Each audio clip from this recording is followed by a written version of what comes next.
Praise the Lord, everyone. Last time we had read it Exodus 15. Today we'll start with Exodus 16. So the people rested on the seventh day. The people of Israel called the bread manna. It was white like coriander seed and tasted like wafers made with honey. Moses said, "This is the Lord has commanded. Take an omer of manna and keep it for generations to come, so that they can see the bread I gave to you to eat in the wilderness when I brought you out of Egypt." So Moses said to Aaron, "Take a jar and put an omer of manna in it. Then place it before the Lord to be kept for the generations to come." As the Lord commanded Moses, Aaron put the manna with the tables of the covenant law, so that it might be preserved. The Israelites ate manna 40 days until they came to a land that was settled. They ate manna until they reached the border of Canaan. An omer is 1/10 of an ephah. On the seventh day, they said, the whole Israelite community set out from the desert of Sin, traveling from place to place as the Lord commanded. They camped at Rephidim, but there was no water for the people to drink. So they quarreled with Moses and said, "Give us water to drink." Moses replied, "Why do you quarrel with me? Why do you put the Lord to test?" But the people were thirsty for water there, and they grumbled against Moses. They said, "Why did you bring us up out of Egypt to make us and our children and livestock die of thirst?"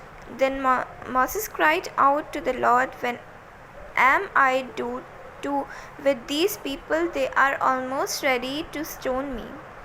Then Lord answered Moses, "Go out in front of the people, take with you some of the elders of Israel, and take in your hand the staff with which you have struck the Nile, and go. I will stand there before you by the rock at Horeb. Strike the rock, and water will come out of it for the people to drink." So Moses did this in the sight of the elders of Israel, and he called the place Massah and Meribah, because the Israelites quarreled and because they tested the Lord, saying, "Is the Lord among us or not?" The Amalekites came and attacked the Israelites at Rephidim. Moses said to Joshua, "Choose some of our men and go out to fight the Amalekites.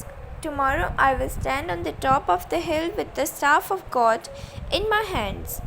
So Joshua fought the Amalekites as Moses had ordered, and Moses, Aaron, and Hur went on the top of the hill. As long as Moses held up his hand, the Israelites were winning, but whenever he lowered his hand, the Amalekites were winning. When Moses' hands grew tired, they took a stone and put it under him, and he sat on it.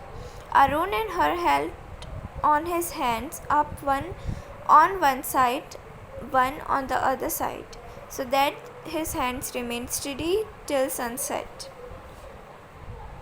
So Joshua overcome the Amalekite army with the sword. Then the Lord said to Moses, "Write this on a scroll as something be remembered, and make sure that Joshua hears this, because I will completely blot out the name of Amalek from under heaven." Moses built an altar and called it "The Lord in my banner." He said, because hands were lifted up against the throne of the Lord will be at war against the Amalekites for the generation to generation. Now Jethro, the priest of Midian and father-in-law of Moses, heard of everything God had done for Moses and for his people Israel, and how the Lord had brought Israel out of Egypt. After Moses had sent away his wife Zipporah, his father-in-law Jethro received her and her 2 sons. One son was named Gershom. For Moses, "I have become a foreigner in a foreign land, and the other was named Eliezer, for he said, My father's God was my helper. Amen. God bless you all.